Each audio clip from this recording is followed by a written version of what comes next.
Hey everybody, welcome back. Today I'm going to talk about British things that just make no sense to me. The double tap.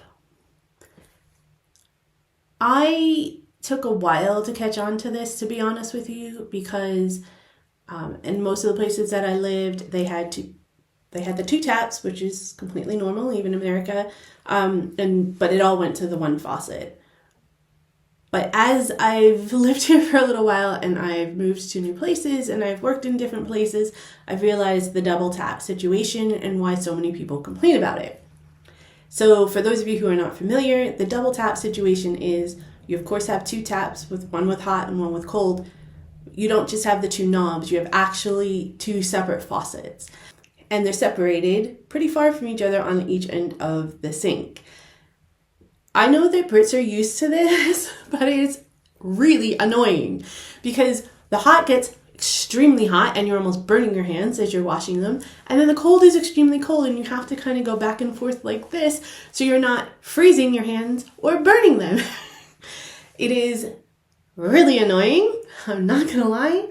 It aggravates the hell out of me, and I gotta be honest, I feel like my hands don't get washed properly by doing it. So the double tap situation, I don't understand why it's still there. I don't understand why you still do it. I know in some of the newer builds, at least in the new, the flat that we lived in that was a little bit newer, it didn't have any double taps. It had everything went to one faucet, so that made life a lot easier. So maybe it's just that I started out like that, and I'm now going to some double taps that it's really freaking me out. But I don't think so. I think I would freak out regardless because it is just annoying having to constantly move your hands back and forth when you're trying to wash them. And I really don't feel like they get clean. I just don't.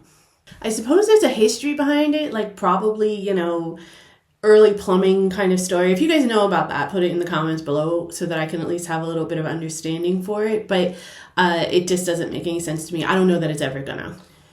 The differences between towns, villages, cities, and parishes. I think the parish one has something to do with you might have a couple different villages that all go to the same church.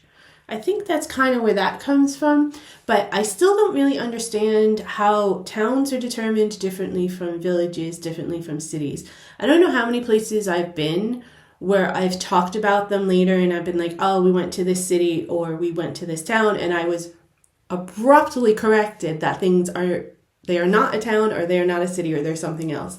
I know you have to have a certain population, I think, and of course you have to be, and then I don't know if this is something that's obvious to people who live here, but you have to apply for it or be approved for it by your local council or the national council or something like that.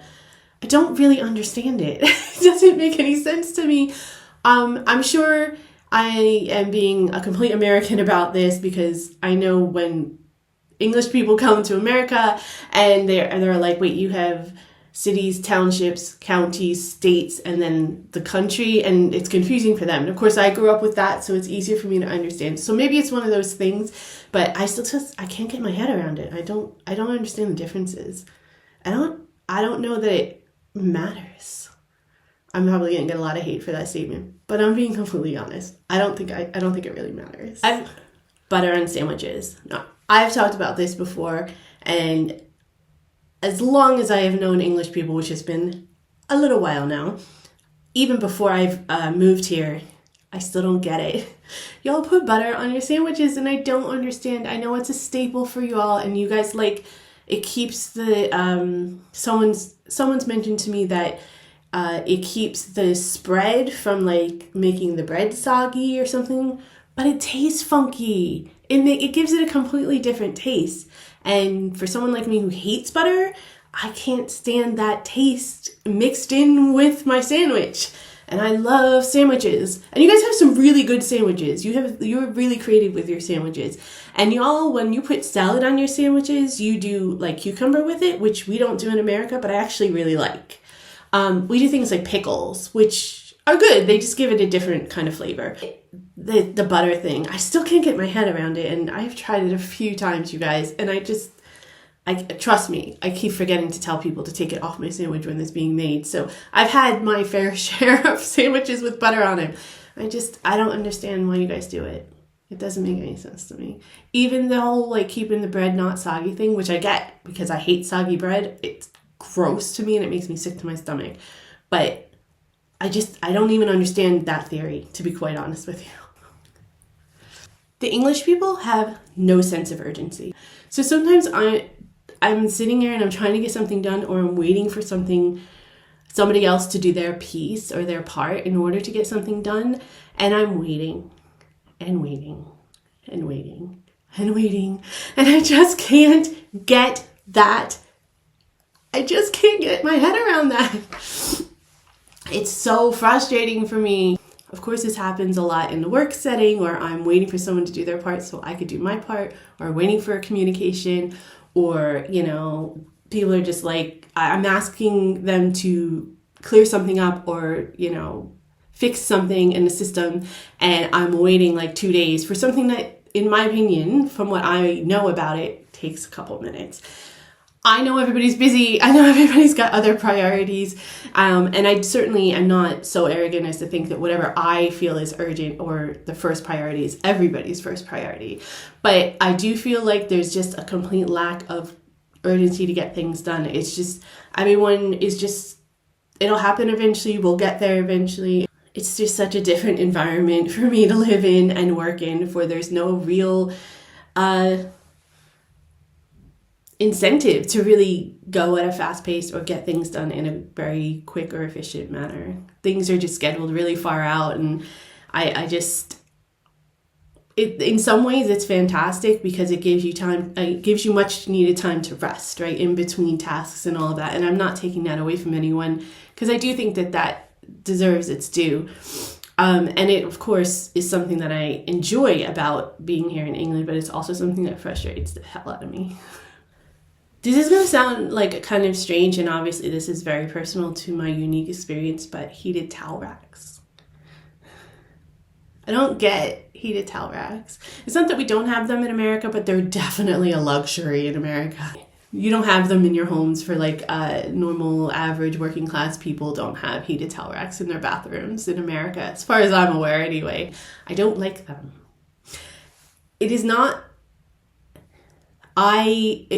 It probably has to do with the fact that the first time I ever used a heated towel rack, I completely forgot it was on, and I kind of brushed up against it, but I got a big burn mark on my arm from it. And I was like, damn, that thing gets hot.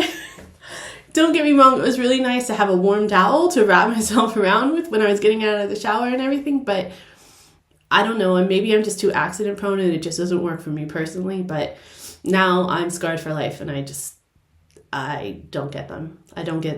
For me, the having a warm towel does not outweigh the fact that I might have burned myself. Most likely, because I'm so accident prone. The British waffle. English people and Brits in general have a notorious reputation for being long-winded about stuff. That in itself takes a long time to get used to, because I can be kind of wordy and long-winded about things. Anyone who's seen my channel, especially when you've seen me live, kind of takes me a few minutes to get where I'm going sometimes. But I don't need the whole backstory. I don't need all the details about a situation, especially if it's something where I'm just asking for the time or you need me to do something. It doesn't matter. I'll ask the questions. If I feel like it does have pertinence to whatever next step needs to be made, then I'll ask the question. But the waffling is so crazy. Kind of goes along with that sorry thing. Like, you're apologizing for something that's not really your fault. It's fine. You're trying to be polite. You're trying to be nice. Or to avoid confrontation just in general. That's totally understandable as well. But you're not really ending the conversation, or it's a level of politeness, which I completely understand, and it's part of the culture. But because it's so indirect and because you're so worried about actually landing on a final decision, or I don't know if it's you don't want to be offensive with your opinion or your decision, or you don't want to be wrong with your opinion or your decision, or you just don't want to ruffle someone's feathers. I don't know what the situation is, but it tends to be a little overcomplicated for no reason. I'm a more direct person. I'll tell you straight, what's going to happen. I'm not going to be a jerk about it. I'm going to try my hardest anyway to not be a jerk about it. But I'm going to tell you directly what I think. And I care if you're offended, to the point where sometimes I take that too personally, but I am still going to be honest about it.